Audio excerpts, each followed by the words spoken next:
I was wrong. That's right. I think I was wrong. Maybe I was wrong. And you're mark this down because you're never going to hear me say that again. No, I'm just kidding. I think I was wrong. What I said a few days ago is that I think no matter what the numbers are, they're going to come out and say it's not good enough. Whatever the Call of Duty numbers are, whatever the Game Pass numbers are, they're setting it up, and you could see it. They're setting it up to say that Game Pass is not good enough. Major changes are coming to Game Pass. Lo and behold, the numbers were huge. The numbers are huge, and I think they're big enough, or they may be big enough, that perhaps that talking point never comes. Perhaps it's impossible for them to say that at this point. We're going to talk about that today. This just dropped. Call of Duty Black Ops 6, biggest Call of Duty launch ever, sets new single-day Game Pass sub record. Absolutely huge. Let's talk about it today. Let's go over it. Before we do, don't forget to hit that like button, subscribe to this channel. My name is X1 the Gamer. We drop videos like this every single day. Consider joining us as members. If you like what we're doing here, just hit that join button. If you're listening on podcast, rate, review, and subscribe to us. Leave us a 5-star review. X1 Daily is our podcast. X1 Daily is the podcast. Okay. Call of Duty Black Ops 6.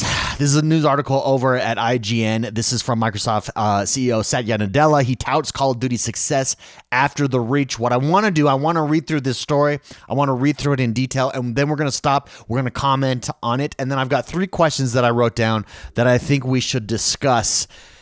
All in all, this is absolutely huge. And once again, you can see the strategy here. This is why you go and get Activision Blizzard. This is why you put Black Ops 6 inside of Game Pass. For everybody that's like, why not make it exclusive? You don't need to with Game Pass.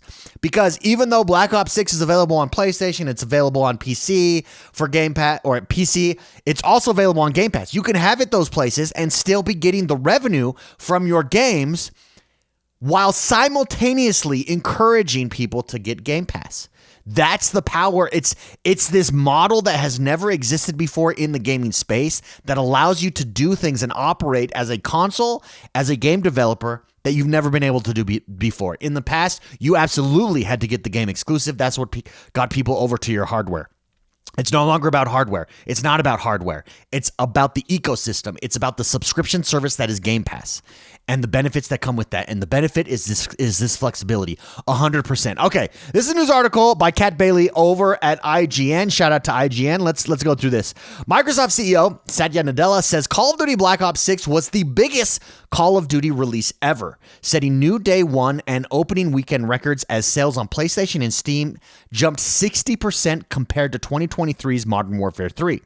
Game Pass also benefited from Call of Duty's release, setting a new record for amount of new subscribers in a single day. Call of Duty Black Ops 6 launched last week, strong concurrence on Steam that outperformed Modern Warfare 2 and 3. We went over that in a video earlier this week, just talking about the record set on PC and the Steams and the peak players and the concurrent players, etc., etc. The leap in subscribers would seem to validate Xbox's big bet in launching Black Ops 6 straight into Game Pass, giving the service a shot in the arm in the midst of its recent growth struggles.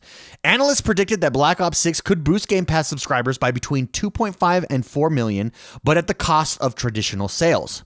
But for now, at least, listen to this. This is keep this in mind. Think about this. This is coming from IGN. IGN outside of Ryan McCaffrey has not been necessarily the hottest place for Game Pass. They've not been all in, not even close. Listen to what they say. Let me reread that sentence. Analysts predicted that Black Ops 6 could boost Game Pass subscribers between 2.5 and 4 million, but at the cost of traditional sales. This is what's been the talking point. Yes, you're going to see subscribers, but it doesn't matter. It's a wash because then you're missing out on sales elsewhere. Listen to this sentence now. But for now, at least, Black Ops 6 seems to be doing just fine amid strong overall reviews, though it currently sits at mixed on Steam owing to complaints about multiplayer lag and map balance. That's kind of a convoluted sentence. What he's saying there is, even though that was the thought process that you're going to be losing traditional sales over Game Pass subscribers, that doesn't seem to be the case. And it's the biggest selling. That's what makes it the biggest selling game, is that it's still selling traditional copies. Huge. You're not sacrificing anything by having it on Game Pass. This proves the model. This proves the value of Game Pass, and it proves why having Game Pass in your back pocket is such a dangerous, not dangerous. Dangerous is the word to the competition.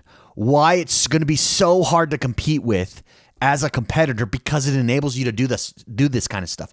You don't need Black Ops 6 exclusive to Xbox. You need it on Game Pass. And the success of Black Ops 6 everywhere else drives people to subscribe to your Game Pass subscription. And once, just like a gym membership, once you get subscribed, you don't unsubscribe. Here is the post that they're showing off from Call of Duty Black Ops 6. It says, "Thank you. Together, you've made Black Ops 6 the biggest Call of Duty 3-day opening weekend ever. Number 1 in total players. Number 1 of hours plays. Number 1 in total matches." Huge thank you and shout out to Call of Duty. Thank you to our players around the world for making Black Ops 6. This is a quote. "The biggest Call of Duty launch ever. Our goal from the start has been to bring this great game to as many players as possible wherever they are, however they play," Call of Duty GM Matt Cox said in a statement. He continues, "Black Ops 6 is an amazing game, and the response from the Call of Duty community has been incredible. This is only the beginning. Nuketown is only days away, and Season 1 is right around the corner. We're just getting started." Nadella announced the results during today's Microsoft earnings, which, as usual, focused heavily on the company's AI and cloud-based initiatives. We know that from Microsoft. According to Microsoft, Activision Blizzard helped drive a 43% rise in gaming revenue, while Xbox content and services grew 61%. Xbox hardware, meanwhile, dropped 29%. And you can kind of see this is the direction that it's going in the future. Hardware is not going to be as big of a deal. You're no longer going to be strapped to hardware like you once were. You're going to be strapped to subscription service. You're going to be strapped to an ecosystem where you get all your games, where you consume all your games, et cetera, et cetera. IGN just goes on to say, we gave our review. We think it's fantastic of Black Ops 6, et cetera, et cetera. So the big news here, Black Ops 6 sets new launch records, the biggest release of Call of Duty of all time. It's not affecting sales. Meanwhile, it's the biggest single day Game Pass subscription that they've ever had. New subscribers. It is estimated 2.5 and 4 million. I would be curious at what is all said and done here. Off of this, I would be curious if they ever share those numbers. I don't know that they would ever share those numbers as a direct result from this. Because keep in mind, that's Call of Duty. We've got Stalker 2 coming in a few weeks. And then we have Indiana Jones right after that. So you got this like 1, 2, 3, this jab, jab, swing, jab, jab, hook. Or hook, jab, jab, maybe. I don't know.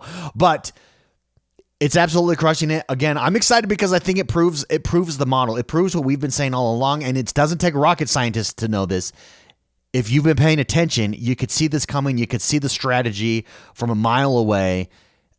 You could see how it's worked in other industries via music subscription services, via Netflix and video, TV, and movie subscription services. You could see it. You could see how it's coming and how they're thinking here, and the technology is in a place to allow this. Let me know what you guys think, though. What do you think that final number? Do you think it reaches that 2.5 million? Do you think it surpasses the high end of 4 million subscribers? I don't know. I don't know. I'm unwilling to make a guess here. Oh, let's make a guess. If they said it's the biggest yet, it maybe surpasses expectations, which means I would say it's going to be closer to that 4 million. I'll go over. I'll say we get 5 million. I'll say 5 million from this. That's right, 5 million subscribers directly from Black Ops 6. I don't know. We'll never know that number, so you can kind of say whatever you want. But I'll be super hopeful. I wrote down some questions. What do you think make Black Ops 6 such a hit compared to previous Call of Duty releases? I think Black Ops has always been seen as the more hardcore, the more intense of the Call of Duty releases. I think having new, fresh gameplay mechanics that we haven't seen in a while, such as the Omni system, showing it off, is huge. And I think that has done it. A lot of people who are really into Call of Duty saying this is one of the best versions of Call of Duty that has been. And I think a lot of that is due to the changes to the gameplay mechanics via the movement system, even in multiplayer, being able to use someone as a shield. How cool is that? And then I do think having that Black Ops label slapped on it does help it, obviously. My second question here that I wrote down is, will Call of Duty's success on Game Pass change how major titles approach subscription services? Yes.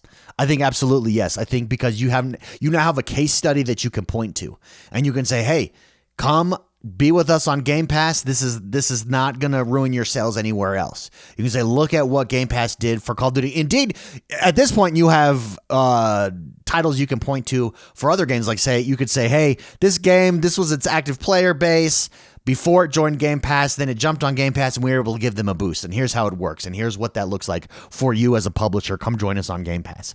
So I think that you're going to see PlayStation. They already have their subscription service in. I think they're going to be trying to make similar moves. Nintendo has a subscription service as well. Nintendo's is a little bit different in the way that it operates, in that it offers you backwards compatible games. So for instance, it's really living off the history. You want to play regular Nintendo games, Super Nintendo games, Nintendo 64 games, they're all in that subscription service. It's actually really genius. I don't know that anyone except for Nintendo could do that, but so they've got their version of it as well.